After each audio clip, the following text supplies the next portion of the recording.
Futurs Médias xibaaru digg bëccëg yi bokk na ci ponk yi gën a fës ginnaaw accident bi am démb ca yoonu Kédougou ba ñetti liggéeykat yu leeral point net ñàkk ci seenu bakken ñaar ñi amee ay gaañu gaañu yebal nañ leen ci hôpital principal bu Ndakaaru ngir faj leen seeni naataango yi des fii ci Ndakaaru nag kenn mënu leen a nax ndax ab tiis bu fees dell ci seenu xol ci yoonu Kédougou boobu bi président de la République doon dem teñ ca àndoon ak moom njiitu réew mi mu ngay wëyal tournée boobu tey jii ca Kaolack lay dem démb fële ca Kédougou dalloo na hôpital Amath Dansokho bu bees ba fa moom Macky Sall ne bépp spécialiste maanaam ay docteur yu ñu jël foofule dinañ fa toog juróomi at nee na jëwriñ bi ñu dénk wàllum paj mi na fexe ba loolu daal di am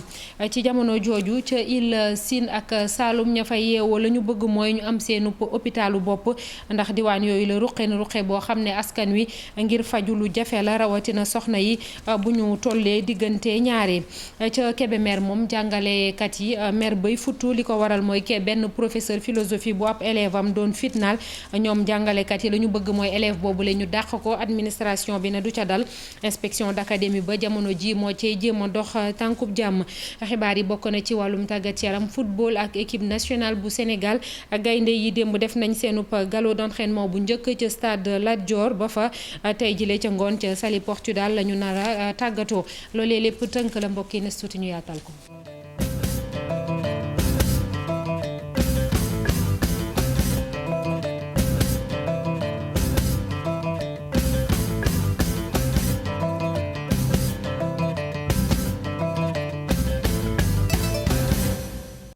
ginnaaw bañ leen nuyuwaatee ba noppi tali yi ba léegi rek di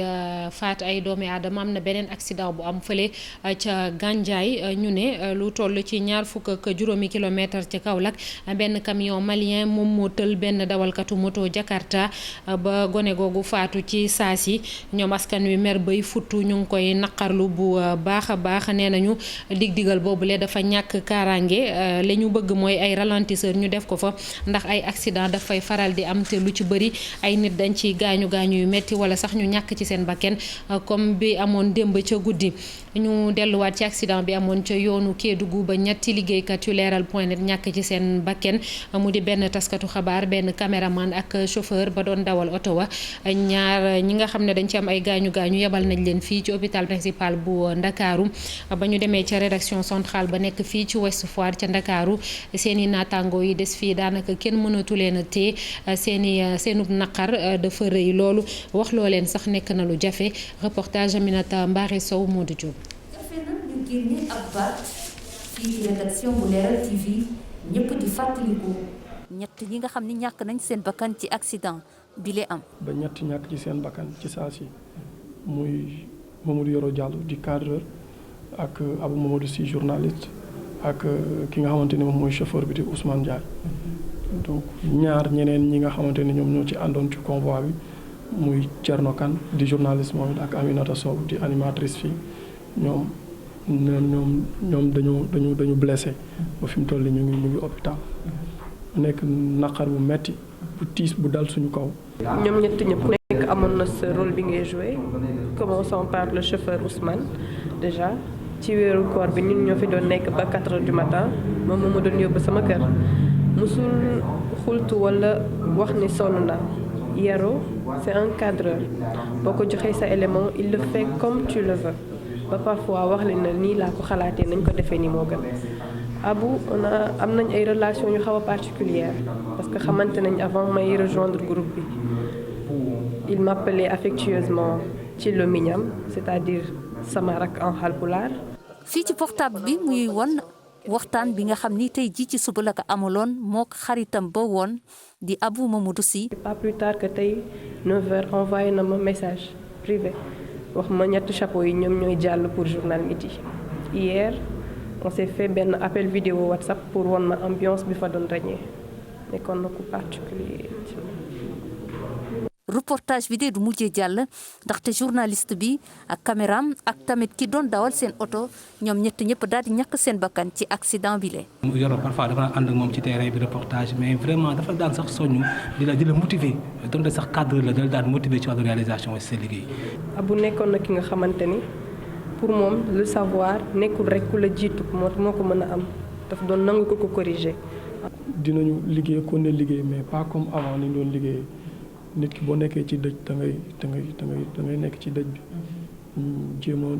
ñaanal leen yàlla pour yàlla xare leen aljana. équipe bu Leral TV juróom la ñu woon ñu daal di leen envoyé ngir ñu topp njiitu réew mi ci tournée économique gi nga xam ni tàmbale na ko depuis samedi mbir mi daal di mujjee ab jéye ndaxte ñett ci équipe boobule ñoo ñàkk seen bakkan yeneen ñaar daal di am ab gaañu ci accident bu metti lii nag di ab perte bu metti.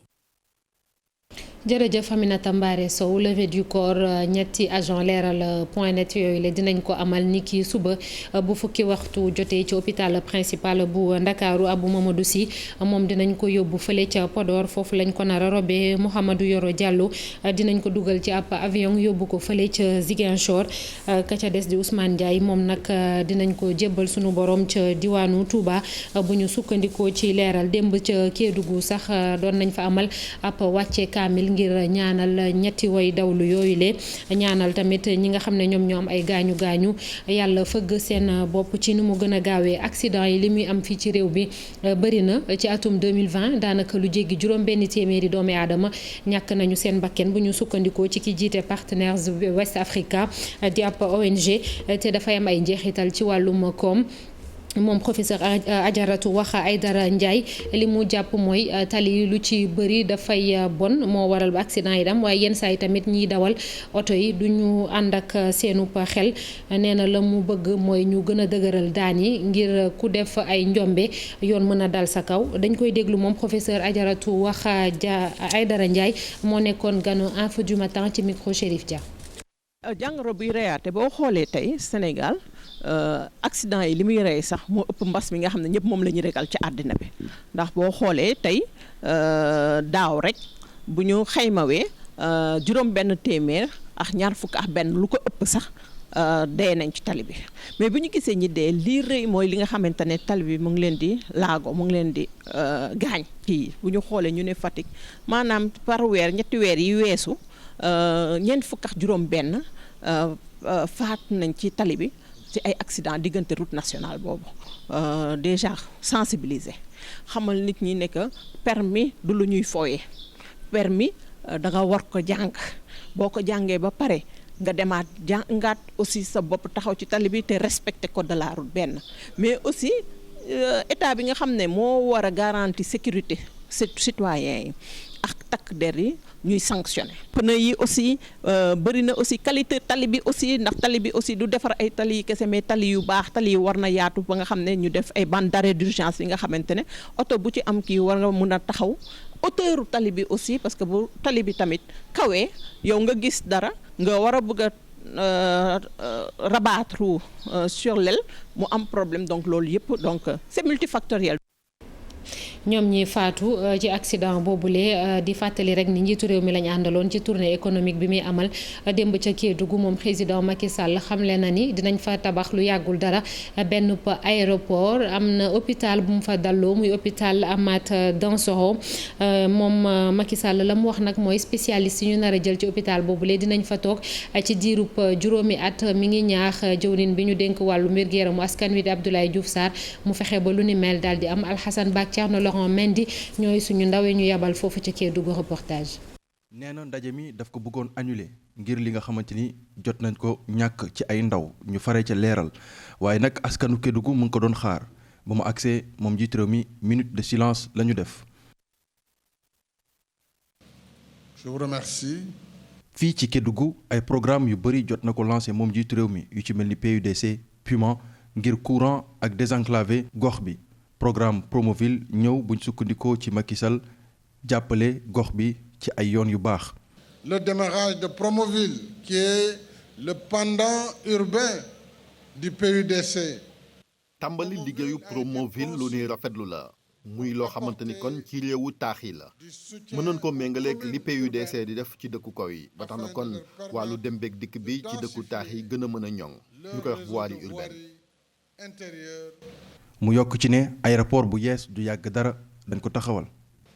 Kédougou en effet fait partie des 5 aéroports. aéroport Kédougou bokk na ci juróomi aéroport yi ñu war a defaraat fii ci Sénégal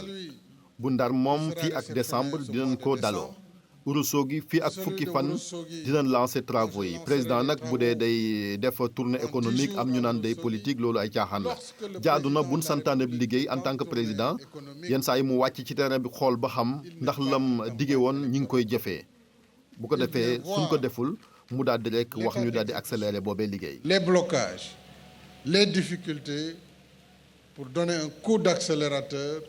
hôpital Amath Dansokho méngoog hôpital bu ñu tabax ci Kaffrine ñëw ngir teggil coono askan wi fi yeewoo lu jëm ci wàllum toppatoo gi nag nekk défi boo xamante ni war nañ ko relever njiit réew mi yokk si ne bés ni ki tey spécialistes yi ñuy affecté ci biir région yi daañu toog seeni poste lu tolloog juróomi at nee na sax obligation la. Ça va être une obligation. wareef la ci docteur yi ñu toog ci gox-goxaat yi amul benn raison ay médecins bañoo toog Kédougou Kolda Ziguinchor wala Matam boo xoolee Ndakaaru spécialiste yëpp am nañ fa. président Macky Sall engagé jëwriñ ji yor wàllum wér-gu-yaram Abdoulaye Diouf Sarr mu ànd ak ministre mi yor wàllum énergie ñu fexe ba taxawal programme tabax centrale solaire yu ndaw ci biir hôpitaux yi ngir fexe ba ñu moom seen bopp ci wàllum yorinu ku. ay bërëbu fajukaay yu bëri nekk fële ca Kolda moo xam hôpital la wala poste de santé dañuy ñàkk ay ambulance loolee dafay am ay njeexital ci soxna yi bu ñu tollee diggante rawatina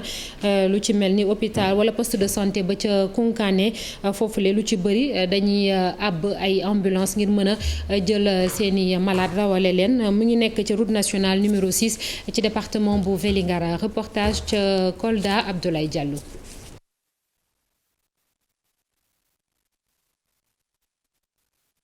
du ñàkk ci kanam tuuti ñu ànd ak moom ci reportage boobule waaye laata loolu dañuy dem fële ca Sine Saalum rawatina ci ili ñoom tamit ay jafe-jafe ci wàllum wér-gi-yaram la ñu am ndax hôpital amul foofule ñoom loolu la ñu bëgg ab hôpital ak nit ña fay liggéey muy personnel médical bi waaye tamit ay jumtukaay kilifa yi nekk foofu ca Dionewar nee nañu ñi ŋànk réew mi jamono jile faw ñu def ci ay jéego ndax askan wi dañ ci sonn loolu rawatina soxna yi foofu reportage ca Dionewar Aminata Goudiaby Abdou Karim Bey. Diarra Cissé moom Falia la jógee village la bu nekkee ci commune bu Dionewar moom nag mi ngi koy waxta nee na amul lum ci nëbb feebar faju ba léegi jafe-jafe bu tar la ci biir île yi. gaal yi day yeex booy matu mun nga wasi ne ci yoon bi am naa suma ñaari doom yoo xam ne ci àll bi laa xoosi ne boo amee feebar boo xam ne urgent la dangay ñëw ji feer ji dem Mbuur wala ndax am na suma nga ñun sonn nañ ndox mi def ñu wër day am ay waxtu traversée bi neex mu am ay waxtu jàll bi jafe wàllu évacuation sanitaire yu problème yu bëri la ñuy am foog nga wut gaal motorisé boo jotee gaal bi il faut nga wut essence pendant tout ce temps là malade baa ngi toog di xaar. ngir rek soulager askan yi yeewoo ci biir île yi ci jafe-jafe yu mag yi ñu nekkee ñi nga xam ne ñoom ñoo séq nguur gi dañoo war a xalaat tabax ab hôpital bu baax ci biir île yi ngir ñuy mën di faj bépp feebar bu askan wi fa yeewoo di am. li ñuy ñaan état du Sénégal mooy mu xool ne île yi waru ko yemale ak yenn gox yi waa île yi kenn ngeen leen doon priorité ci hôpital donc dafa jot île yi am un hôpital yoo xam ne biñ sonoo avec tous les équipements yi nga xam ne la war a àndal ba nga xam ne bu malade waree génn fii dem rek dafa nekk loo xam ne maanaam ñàkk pexe la ne serait-ce que par particularité bi nekk ci île yi war nañ fi def hôpital. autorité municipale yu Dionewar nag ñoom ñi ngi doon réceptionné ñaari ambulance yoo xam ni benn bi poste de santé bu Dionewar lañ ko jagleel bi ci des centre de santé bu Niodior ambulance yooyu nag ci quai de pêche bu Jifeer lañ leen di gaare ngir ñu mën di yóbbu nit ñi saa yu ñu jégee géej gi. wala musuñu maam yi dëkkee fii ba léegi musuñoo xam luy ambulance auto ñu ngi koy soog a am ñu ngi koy soog a gis donc yeneen île la ñuy indi fi seen malade di leen yóbbu Dakar di leen yóbbu Foundiougne wala di leen yóbbu Soog feneen donc tey bu ambulance yi nekkee fii nag dina sauver ay doomu aadama yu bëri donc xam bu njëkk ba dama ñëw ba Jifeer ñëw ba d'abord da ngay njëkk a ñëw ba pare di waxaale sa place waxaale bi ngeen juboo ñu soog a yóbbu sa malade. ambulance yooyu nag ñuy fàttali ne coopération belge ak itam benn association humanitaire bu nekkee ca Marseille ñoom ñoo ko may commune bu Dionewar. ñu dellu fële ca Kolda wax ay jafe-jafe yi ñu am ñoom ci wàllum ambulance lu ci mel ni ay hôpitaux wala sax ay poste de santé jigéen ñi tamit ñoom ñoo ci gën a lottu lu ci mel ni poste de santé bu Koungkané nekk ci route nationale numéro 6 ba ca boori Vélingara ñoom daanaka lu ci ëpp dañuy faral di àbb ambulance wala ñuy louer ay oto ngir rawale seeni malade Abdoulaye Diallo. wàllu wér gu yaram jigéen ñi daa soxe woon lool ci tund wu Koungkandé ak li ko wër ngir jafe-jafe yi fa askan wi doon jànkonteel ngir yóbbu seeni aji wopp ca këru docteur yi. buñ doon évacuer malade dañ doon woo ambulance su poste de santé bu jaw bi waaye xam nga léeg-léeg nga woo ambulance bi fekk ko muy am beneen évacuation léeg-léeg mu am problème et cetera donc ñun si fii di Koungkandé amuñu woon suñu ambulance da ngay gis jigéen boo xam ne vraiment war nañ ko mën a évacuer ñu sauver ko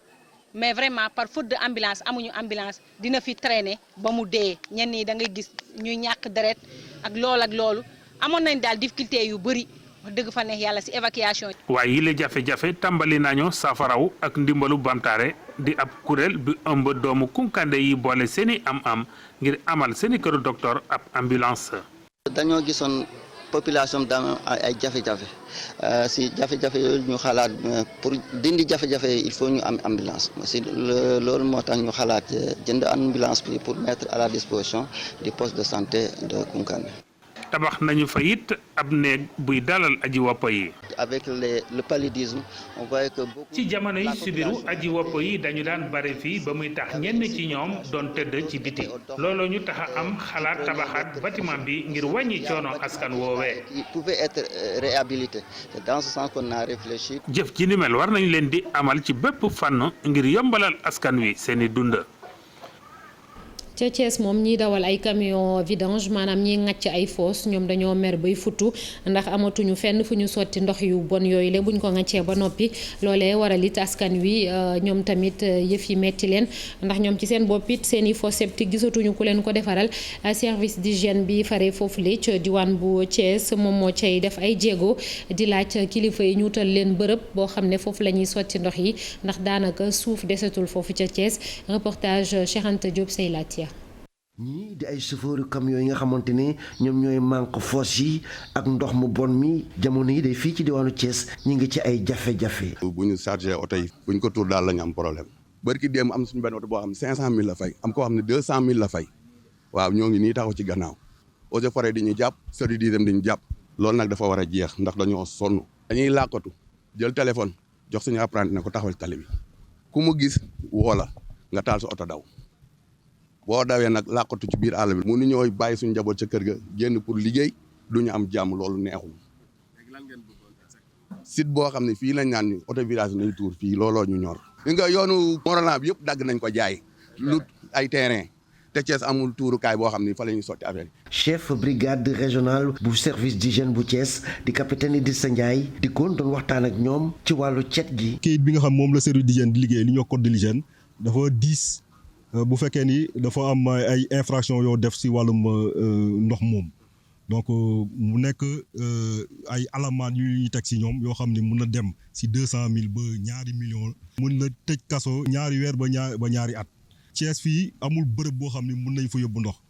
donc station bu nekk Kër Sey bi munul jël ndox mu bari. station bu nekk Tivaouane ndoxu Thiès bi yëpp aussi munul dem foofu. man sax war naa jébal benn bataaxal gouverneur bi ne ko nag war nañoo saytu. mbirum ndox mi même mbirum mbalit bi ci biir ville de Thiès bi. maire yi nga xamante ni ñu ngi nekk fii ci diwaanu Thiès ak gouverneur ñoom ñii nee nañu ku ci nekk war na cee dugal loxo ngir saafara mbir mi.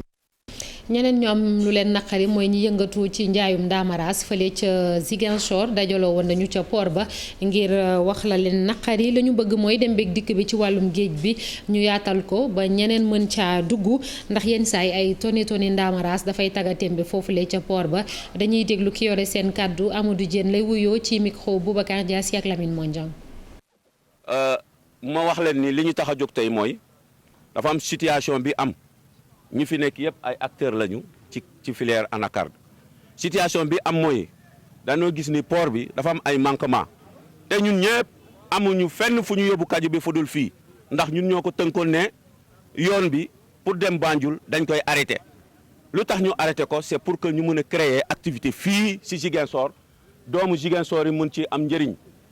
waaye bu ñu accès ba tey dañoo gis ni problème yi ñoo ngi gën a bari. li tax problème yi gën a bari mooy port bi nekkul di dox comme nuñ ko bëggee donc port bi dafa war a dox amul bateau amul conteneur opérateur yi fi nekk ku nekk jëndi nga li nga yor ci xaalis kaju li nga soxla mooy kaju bi dem nga mun a am xaalis jëndaat waaye si sa kaju bu nekkee ci magasin wala mu nekk ci camion bi port bi fonctionné wul fooy jaaralee sa kaju li ko waral mooy. amul bateau comme ni ma ko waxee amul conteneur te ba tey dara leerul ci mbir mi nañu libéraliser transport bi nañu permettre yeneen sénégalais yi am na sax parmi ñu ay opérateurs yoo xam ne tey am nañ ay bateau bëgg nañu indi waaye am na blocage lu ko bloqué mooy autorité bi dafa ne benn nit mooy def transport bi. Vous pensez que c'est normal? mu doon Amadou Diémé yore kàddu ñu yëngatu ci Ndamaras foofu ca Ziguinchor ñu wax léegi ci mbirum professeur philosophie bi élève am doon fitnaal fële ca Kébémer la xewee semaine bale weesu ay naataangoom di ko jàppale ci mbir moomu la ñu bëgg mooy xale bi def lu ni mel ñu dàq ko waaye administration école ba ne du ca dal jamono ji yëf yi indi na féewaloo foofu inspecteur d'académie ba moo cay jéem a dox tànkub jàmm waaye ginnaaw ndaje bi ñu mujjee def gis nañ ni daanaka saafara amul. ginnaaw ndaje mi nga xamee ni si yaabu Louga moom moo ko woote woon doxoon ci diggante jàngalekatu lycée bu Kébémer ndongo yi ak seeni waajur dafa mel ne que ñii di syndicaliste yi ñoom fi ñu ngànkoon ba léegi bàyyiwuñu ko. li ñu mënta nangu mooy li ñu bëgg mooy élève bi moom dañu koy dàq ci école bi lycée de Kébémer lañ koy dàq ñun loolu la leen exiger moom nag. inspectrice d'académie bi dafa ne nañ ko may dana gis gouverneur mu wax ñu lan la décidé. kàddu yi jàngalekat yi moom wuute na ak lool ak gis-gisu parents d'élèves yi nga xamee ni si jàpp nañ ni fi mu toll nii lépp sotti na ba ndongo yi danañu dellu ca l'école ba ngir jàngi. ma wax léegi rek ñu bokk teen ñooy laxasoo ay goj waaye comme coow am na élève bi accepté ni moo tooñ ses camarades sont venus accepter. Thierno Fall élément bi dinañ ci dellu si waat ci ni mu gën a yaatoo ci yeneen jotaayu xibaar mbirum coow examen bac blanc ca Rufisque ak sujet anglais bi ñu ne dafa laalee mbirum góor jigéen professeur ba ko proposé moom nag mi ngi doon jéggalu moom Ousmane Baldé waaye ñu jàpp rek ni am na ay daan yuñ ko tegagum muy cellule pédagogique anglais ba mu doon jiite dañ ko faa jële moom inspection d'académie bi da ko doon déglu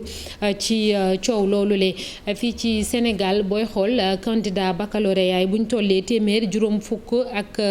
junni ak lu topp junni lu ca ëpp daanaka ay littéraire lañu maanaam téeméeri junni ya lu ci néew ñoom ñoo nekk ci filière scientifique yi ay nit yu jiite ay institution privée fii ci Sénégal ci jàngale mu kawe mi bëgg yëf ci soppeeku dañoo bëgg xale yooyu le bu ñu dooree jàng bi rek ñu gën a jublu ci filière scientifique yi loolee njariñang ci rawatina ci sunum réew fii dañ ciy déglu Madické Diop moom mooy directeur général bu BEM Sénégal dañ doon lancé benn filière bu ñu jagleel wàllum ingénierie mi ngi ci micro Pape Fara ñi nga ak Pape Sangone Mbaye. li ñu gis ci réew mi mooy léegi maanaam ci wàllu lycée yi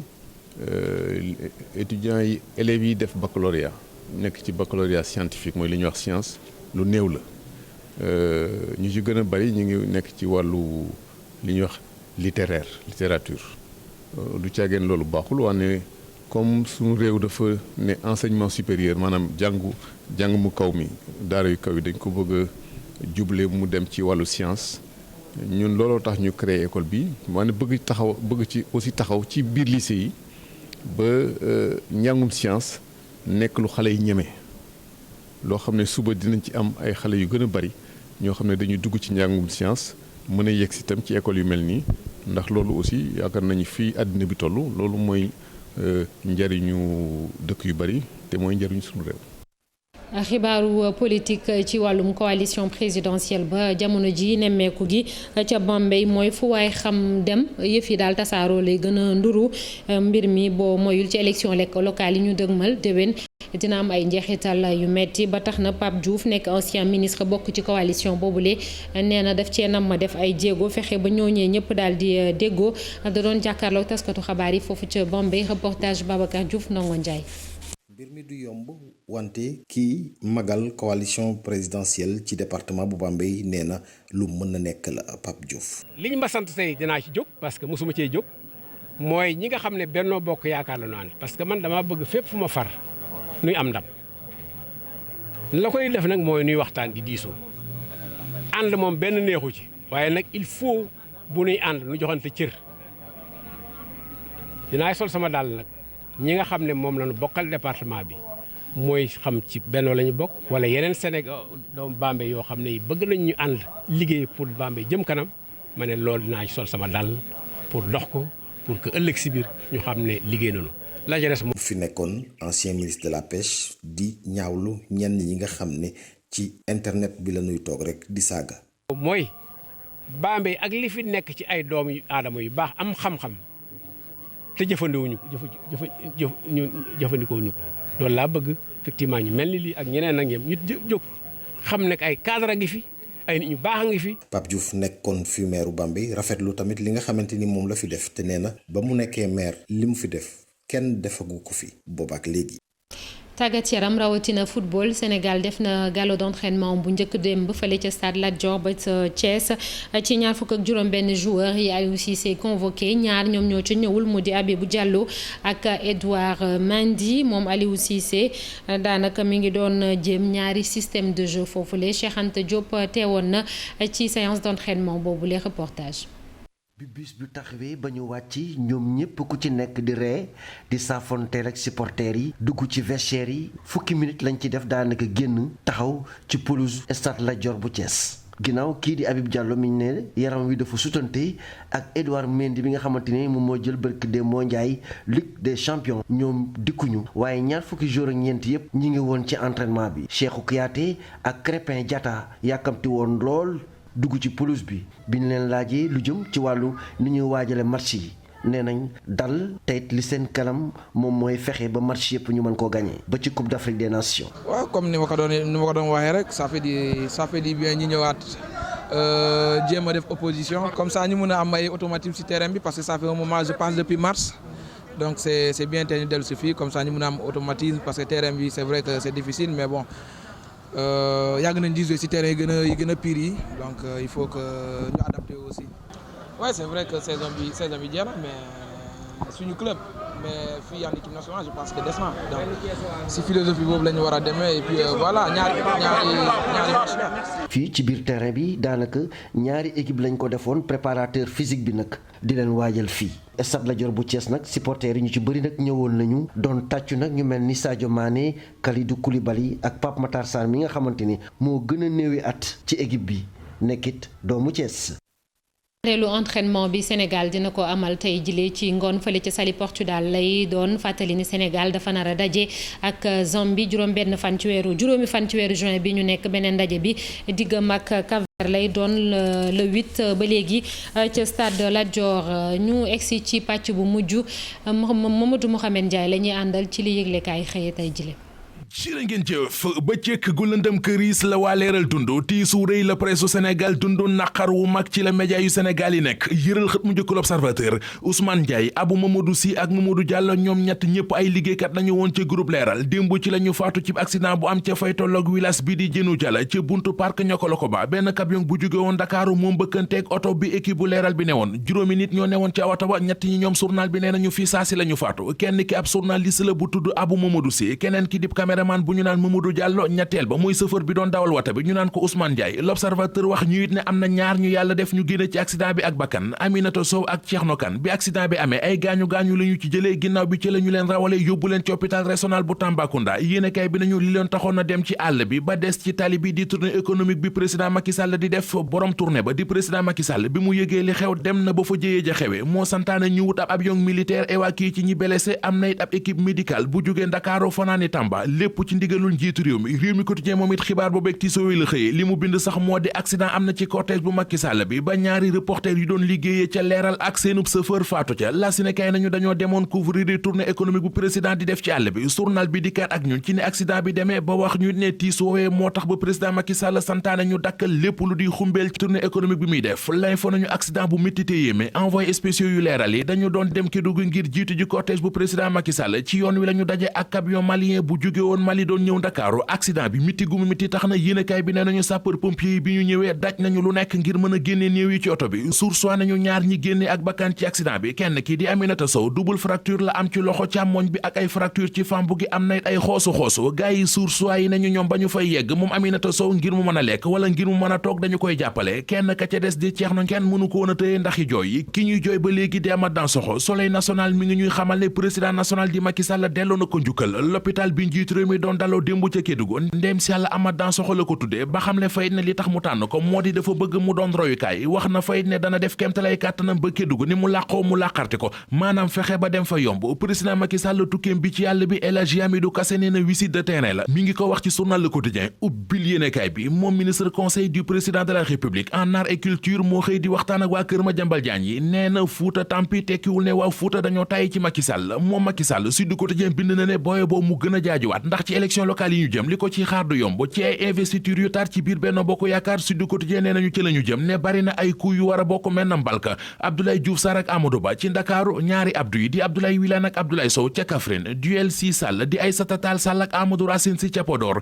Mansour Faye ak Mary Teuw Niane ca Ndar keesit du sedd ci élection locale yi La Tribune bind ne jaax la nar a def njiital mouvement Siggi jot na di Abdoulaye Dièye moo nar a jaxase carte gi jël mairie bu Kees loolee la bëgg te ca Kees bari na fa ñu ànd ak moom ba xamal ko ne budul yow du doon keneen ki doon examelo ay élève ci ngóor jigéen ca diwaanu Tëngéej di professeur anglais bi joxe woon ab sujet ci wàllu ngóor jigéen l'info nee nañu moom professeur bi Ousmane Baldé la tudd nee na mi ngi jéggalu ñëpp di baalu ñëpp ak li xew ak njumte ko waral libération nañu xanaa kay yëf yi dafay soog a feeñ rek waaye sujet bi waral coow leeg Mbambuli 2011 ba léegi ma ngay jaabaytoo ci lycée yi ci diwaanu Tëngéej ne 2012 rek joxoon nañu ko élèves ya nekk ci lycée Abdoulaye Sadji lambu ju sajji nañu ànd ci sunu lamb kàddu yi Bombardier moo fa nekk Bombardier ma nga fay dànkaafu ak tiital Balla Gaye 2 nee na bu bés ba su ma jàkkaarloog Balla Gaye 2 bu arbitre bi sifflé Balla Gaye 2 bu taxawee dëggal boppam combat bi du mat ñaari minute ci xët mu njëkk suur soit Bombardier wax fa wax ju rëy nee na bu bés ba nañu indi corbillard bi ndax bu jaree ma rey Balla Gaye 2 sax danaa ko def. jërëjëf Mamadou Mouhamed Ndiaye noppi na dañuy dalal Mamadou li xew ci biir internet bi ci kanam tuuti incha allah Mamadou maa ngi lay nuyu di la ziar. maa ngi lay ziar soxna Naata di nuyu téléspectateurs yi internet yi wax nga ko boo jeexalee rek ñun waa heure bu baax bi ñëw installé wu waxtaan ak suñu mbokk internet yi tey moom xam naa ni dañ am pàcc bu am solo nan la ñuy vérifier image yi est-ce que loolu miin nga ko photo yeeg yooyu ndaxte léegi xam nga photo yi ñuy changer contexte yeeg. ñi ñuy monter yooyu am nañ possibilité. bu yàgg sax ñu vérifier ko am na ay applications yu simple yoo xamante ni dañ ko dégtal ci kanam téléspectateurs yi. incha allah dina doon njëriñ Mamadou Ndiaye comme d'habitude sant ko gërëm ko ak yéen tamit ci ànd beeg télévision Futurs Médias 19h30 di ngeen ànd ak rédaction bi ci yeneen jotaayu xibaar di leen ñaanal ngeen yendu ak jàmm jërë ngeen jëf.